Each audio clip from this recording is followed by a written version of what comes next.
പിതാവിന്റെയും പുത്രന്റെയും പരിശുദ്ധാത്മാവിന്റെയും നാമത്തിൽ ആമേൻ. എൻ്റെ പ്രിയപ്പെട്ടവരെ, ഇന്ന് ഓഗസ്റ്റ് 13 ബുധനാഴ്ച. അമ്മയോട് ചേർന്ന് പ്രാർത്ഥിക്കാം. അമ്മേ പരിശുദ്ധമ്മേ, അമ്മേ പരിശുദ്ധമ്മേ, ദേവമാതാവേ, ദൈവമാതാവേ, കൃപാസനത്തിലൂടെ ഞങ്ങൾക്കും ഞങ്ങളുടെ ദേശത്തിനും അമ്മ മധ്യസ്ഥം തേടി തന്ന എല്ലാ അനുഗ്രഹങ്ങൾക്കും കൃപകൾക്കും ഞങ്ങളിപ്പോൾ ഹൃദയം നിറഞ്ഞ നന്ദി പറയുന്നു. അമ്മേ പരിശുദ്ധമ്മേ, ദൈവമാതാവേ, 2004 ഡിസംബർ 7 ഉച്ചകഴിഞ്ഞ് 2:30 കൃപാസനത്തിൽ സംഭവിച്ച അമ്മയുടെ പ്രത്യക്ഷപ്പെടലിനെ കുറിച്ച് തിരുസഭയ്ക്ക് സമർപ്പിച്ചിരിക്കുന്ന പഠനരേഖകളുടെ മേൽ സഭാത്മകമായ പഠനം ആരംഭിക്കുവാൻ ഞങ്ങൾ പ്രാർത്ഥിക്കുന്നു. അമ്മേ പരിശുദ്ധമ്മേ, ഭൂസ്വർലോകങ്ങളുടെ രാജ്ഞിയായ അങ്ങേയ്ക്ക് ഭൗമ സംരക്ഷണത്തിനായി പ്രപഞ്ച പ്രകൃതിയെ തന്നെ തിരുസഭ പ്രതിഷ്ഠിക്കുവാൻ ഈ പ്രത്യക്ഷീകരണം വഴി ഇടയാക്കണമേ. പരിശുദ്ധമ്മേ, ജപമാല മാതാവേ, സകല കൃപാസനം പ്രാർത്ഥനകളോടും ചേർത്ത് ഞങ്ങളിപ്പോൾ പ്രാർത്ഥിക്കുന്ന ഈ കുടുംബത്തിന്റെ പ്രത്യേക നിയോഗം. മക്കളെ,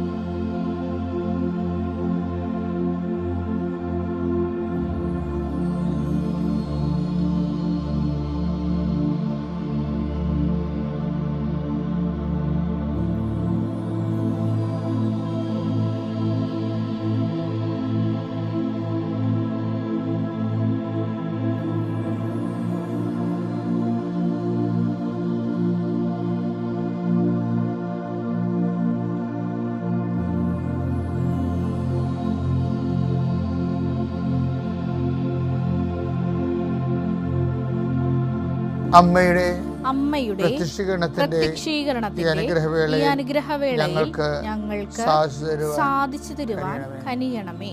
വിശ്വാസ പ്രമാണം. സർവശക്തനായ പിതാവും ആകാശത്തിന്റെയും ഭൂമിയുടെയും സൃഷ്ടാവുമായ ദൈവത്തിൽ ഞാൻ വിശ്വസിക്കുന്നു. അവിടുത്തെ ഏകപുത്രനും ഞങ്ങളുടെ കർത്താവുമായ ഈശോമിശിഹായിലും ഞാൻ വിശ്വസിക്കുന്നു.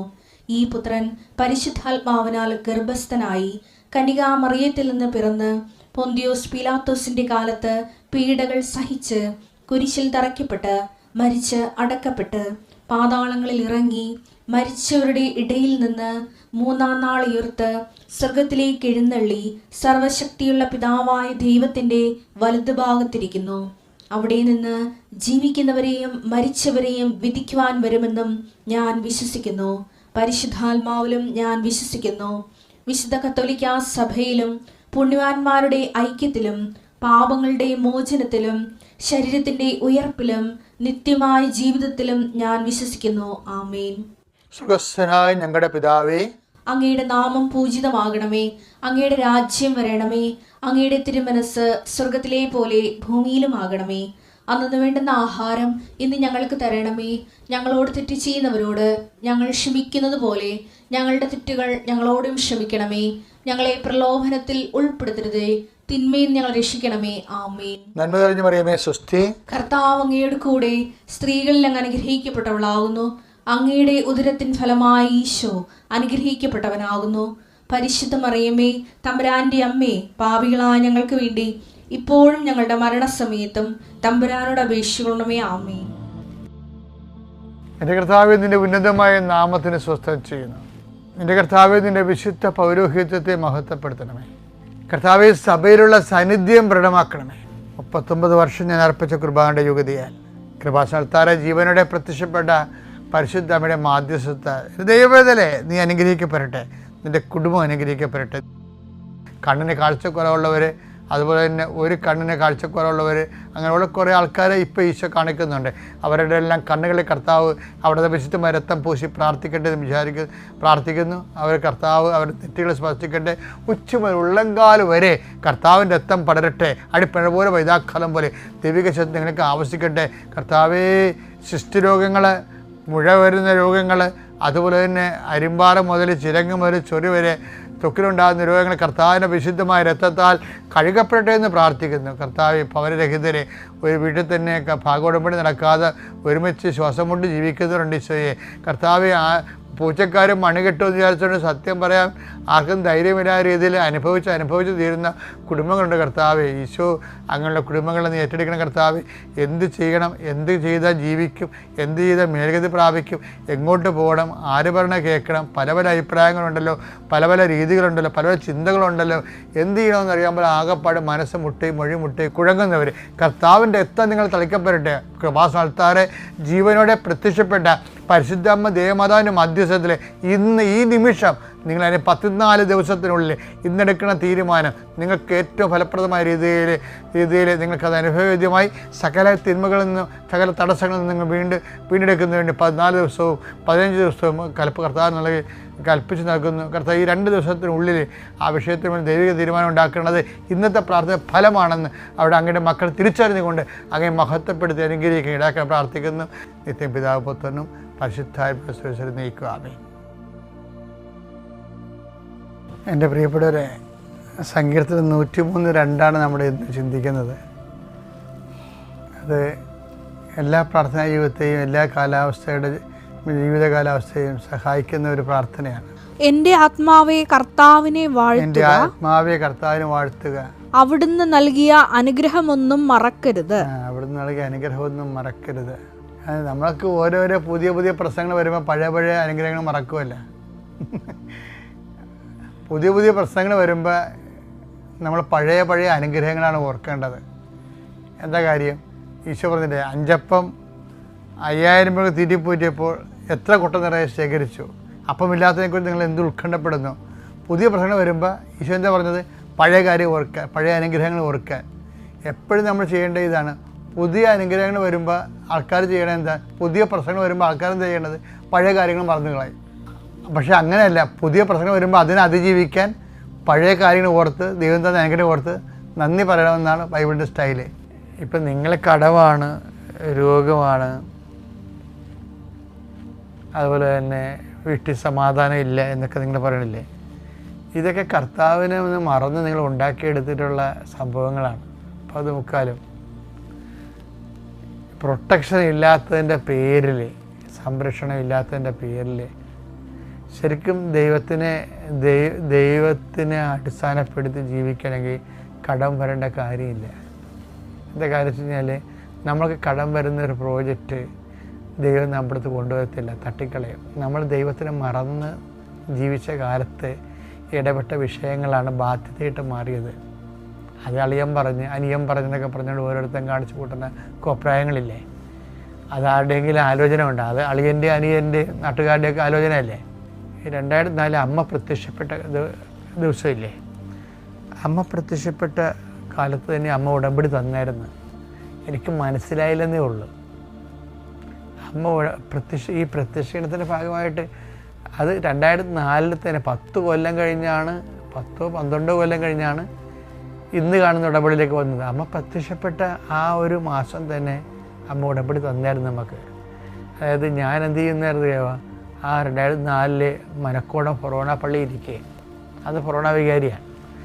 അപ്പോൾ അന്ന് പ്രത്യക്ഷപ്പെട്ട ആ പള്ളിയിലാണ് അമ്മ പ്രത്യക്ഷപ്പെട്ട കാലത്ത്, കൃപാസനത്തിൽ പ്രത്യക്ഷപ്പെട്ട സമയത്ത് സർവീസ് കഴിഞ്ഞ് ഞാൻ ആ പള്ളിയിലോട്ടാണ് പോകണത്. ഞാനൊരു ആഴ്ചയിൽ ഒരു പ്രാവശ്യമൊക്കെ കൃപാസനത്തിൽ വരത്തുള്ളായിരുന്നു. ചിലപ്പോൾ 2 ആഴ്ച കൂടുമ്പോഴേ ഞാൻ കൃപാസനത്തിൽ വരത്തുള്ളായിരുന്നു. അന്ന് പള്ളിയിലായിരുന്നു മുഴുവനും. അപ്പോൾ അമ്മ പ്രത്യക്ഷപ്പെട്ടത് ഇങ്ങനെ കൃപാസനത്തിൽ വന്നുകൊണ്ടിരിക്കുന്ന കാലത്താണ്. ഇങ്ങനെ 2 ആഴ്ച കൂടുമ്പോൾ കൃപാസനത്തിൽ വന്നിരിക്കുന്ന സമയത്ത് ഒരു ശുശ്രൂഷ ഉണ്ട്. ആദ്യവാഴ്ച അതാണ് മെയിൻ ശുശ്രൂഷ. ആദ്യവാഴ്ച ഉള്ളു. അതിന് വന്നുകൊണ്ടിരിക്കുന്ന കാലത്ത് ശുശ്രൂഷ കഴിഞ്ഞ് നാട്ടിൽ പോയി കഴിഞ്ഞപ്പോൾ, പള്ളിയിൽ പോയി കഴിഞ്ഞപ്പോൾ ഒരു പ്രാവശ്യം എൻ്റെ മനസ്സിൽ ഒരു ആശയം പരിശുദ്ധാത്മാവ് എന്ന് വെച്ച് കഴിഞ്ഞാൽ, നീ 41 ദിവസം ജനങ്ങളുടെ കണ്ണുനീര് സർക്കാർ വെച്ച് പൂട്ടാൻ പറഞ്ഞു. അപ്പോൾ ഞാൻ അത് ഈ 2004 അമ്മ പ്രത്യക്ഷപ്പെട്ട ആ മാസമാണ്. നീ ജനങ്ങളുടെ കണ്ണുനീര് കർത്താവിൻ്റെ അടുത്ത് വെച്ച് പൂട്ടാൻ പറഞ്ഞു. അപ്പോൾ ഞാൻ എന്ത് ചോദിച്ചാൽ, ആൾക്കാർ എൻ്റെ അടുത്ത് വരുമ്പോൾ ഞാൻ അവരുടെ കടമാണ് കടം, കല്യാണം വെക്കണില്ല കർത്താവെ സഹായിക്കണമെന്ന് ഇങ്ങനെ എഴുതും. എഴുതിയിട്ട് അങ്ങനെ ഒരു ദിവസം 10-20 പേരുടെ അല്ലെങ്കിൽ 10-5 പേരുടെ ഏറ്റവും ടോപ്പ് സീരിയസ് ആയിട്ടുള്ള കാര്യങ്ങൾ എഴുതിയിട്ട് ഞാൻ സക്രാരി വെച്ച് പൂട്ടും. എന്നിട്ട് ഞാൻ ഇടക്കും തലക്കുമൊക്കെ കർത്താവിനെ കാണാൻ ചെല്ലുന്ന സമയത്ത് അവിടെ മുട്ട നിന്നുകൊണ്ട് ഞാൻ സക്രാരി വെച്ച് പൂട്ടിയിരിക്കുന്ന കാര്യങ്ങളെക്കുറിച്ച് കർത്താവിനോട് സംസാരിക്കും. അവരൊക്കെ എന്നോട് വന്നിട്ട് വല്ലാതെ വിഷമിച്ച് പോയിരിക്കൊണ്ട് അവർ തിരിച്ചു വരുമ്പോൾ അവർ തിരിച്ചു വരുമ്പോൾ അവർക്ക് ആശ്വാസം ഉണ്ടാകണം, എല്ലാം നിൻ്റെ അടുത്ത് ഞാൻ വെച്ചിട്ടുണ്ട് എന്ന് പറഞ്ഞ് പൂട്ടും. എൻ്റെ അമ്മേ, ഞങ്ങൾക്ക് എൻ്റെ ഒരു സീനിയർ അച്ഛനുണ്ടായിരുന്നു. അപ്പോൾ കൊച്ചിക്കാരൻ അച്ഛൻ ഇപ്പോഴും ചോദിച്ചിരിപ്പുണ്ട്. ഈ കൃപാസനം തന്നെ ഇവിടെ തുടങ്ങാൻ കാരണം അച്ഛനിലൂടെ കർത്താവ് പ്രവർത്തിച്ചതാണ്. ഞാൻ കടലോരത്ത് സ്ഥലം തിരക്കി കിടക്കുന്ന സമയത്ത് ഈ അച്ഛൻ എനിക്ക് ഒരു കത്തെഴുതി, ജോസഫ്, സ്ഥലം നിങ്ങൾ കടലോരത്ത് അന്വേഷിക്കുന്നുണ്ട്, കർത്താവ് അവിടെയല്ല നിങ്ങൾക്ക് സ്ഥലം തരാൻ പോണത്, നാഷണൽ ഹൈവേയിലാണെന്ന്. പിന്നെ ഞാൻ കടലോര സ്ഥലം അന്വേഷിച്ച് നിർത്തി. പിന്നെ ഒരു 2 കൊല്ലം കഴിഞ്ഞപ്പോൾ ഇവിടുന്ന് ഒരു സന്യാസി പാപം ഫ്രാൻസിസ് ബ്രദർ എന്നെ വന്നിട്ട് പറഞ്ഞ് എൻ്റെ സ്ഥലം അച്ഛന് തരാം, കുറച്ച് സ്ഥലം അച്ഛൻ വിലക്കെടുക്കണമെന്ന് പറഞ്ഞു. അങ്ങനെ ഞാൻ കുറച്ച് സ്ഥലം വിലക്ക് കൊടുത്ത്. അപ്പോൾ അതെല്ലാം അപ്പോൾ ഈ അച്ഛൻ അത് 2004 97-ലാണ് അച്ഛൻ 96-ലാണ് അച്ഛൻ എനിക്ക് കത്തെഴുതിയത്. എനിക്ക് സ്ഥലം കിട്ടുന്നത് 97-ലാണ്. അപ്പോൾ അച്ഛൻ അപ്പോഴേ ലൈനിലുണ്ട്. പക്ഷേ ഈ അച്ഛൻ അന്ന് കുർബാനയില്ലാൻ വേണ്ടി വന്ന് മലക്കുളം പള്ളിയിൽ. അപ്പോൾ അദ്ദേഹം വേറെ എന്തോ ഒരു മരിപ്പ് കുർബാനക്കാരോ അച്ഛനെ വിളിച്ചിട്ട് വന്നതാണ്. അച്ഛൻ എന്ത് ചെയ്യുന്നറിയാവോ, അച്ഛൻ ഇത് മനസ്സിലായില്ല. ഇതെല്ലാം ഇങ്ങനെ കുറേ കടലാസ് പേപ്പറെല്ലാം സക്രാരി ഇരിക്കുന്നു. അവിടെ നിന്ന് എടുത്ത് അച്ഛൻ എന്നോട് പറഞ്ഞ്, സക്രാരിയിൽ അത് വെക്കരുത് കേട്ടോ, സക്രാരി വെക്കേണ്ട കാര്യമില്ല എന്ന് പറയാം. അപ്പോൾ പുള്ളി എൽഡർ പ്രീസ്റ്റ് അല്ലേ, തന്നെയല്ല നമ്മളുമായിട്ട് ഇങ്ങനെ ഒരു കറണ്ട് ഉള്ളതാണ്. അപ്പം അതുകൊണ്ട് ഞാൻ അച്ഛനെ അനുസരിച്ചു. പക്ഷേ ഇപ്പോഴെന്താ സംഭവിച്ചിരിക്കണത്, ഇപ്പോഴും നമ്മൾ സക്രാരി തന്നെ വെച്ചിരിക്കണത് മാതാവിൻ്റെ മധ്യസ്ഥ ഈശോൻ്റെ അടുത്തല്ലേ ഉടമ്പടി ചെയ്യണ ആൾക്കാർ. അപ്പോഴേ ഞാൻ ചിന്തിച്ച് എനിക്ക് മനസ്സിലായത് മാതാവിൻ്റെ പ്രത്യക്ഷീകരണം നടന്ന 2004-ലാണ് സംഭവിക്കണത്. അപ്പം തന്നെ ഉടമ്പടി തുടങ്ങിയായിരുന്നു വേറൊരു രീതിയിൽ. അപ്പം അതൊരു സാമ്പിൾ കാണിച്ചതാണ്. സാറിൻ്റെ സമയം കഴിഞ്ഞപ്പോൾ അച്ഛനെ കൊണ്ട് കർത്താവ് അത് വന്ന് എടുത്ത് മാറ്റിച്ചതാണ്. അപ്പോൾ അവിടെ വെച്ച് അത് തീർന്ന്. പിന്നീട് ഉള്ള ചരിത്രങ്ങളൊക്കെ ഞാൻ തെരുവിൽ എഴുതിയിട്ടുണ്ട്. നിങ്ങൾക്ക് തോന്നണുണ്ടാവും ഏതെങ്കിലും ഓരോരോ സഡനായിട്ടല്ല ഇത് തുടങ്ങണത്. ഇതിനൊരു ദൈവത്തിൻ്റെ വർഷങ്ങളായിട്ടുള്ളൊരു പദ്ധതി ഇതിൻ്റെ പിന്നിലുണ്ട്. അതുകൊണ്ടാണ് നമ്മൾ എപ്പോഴും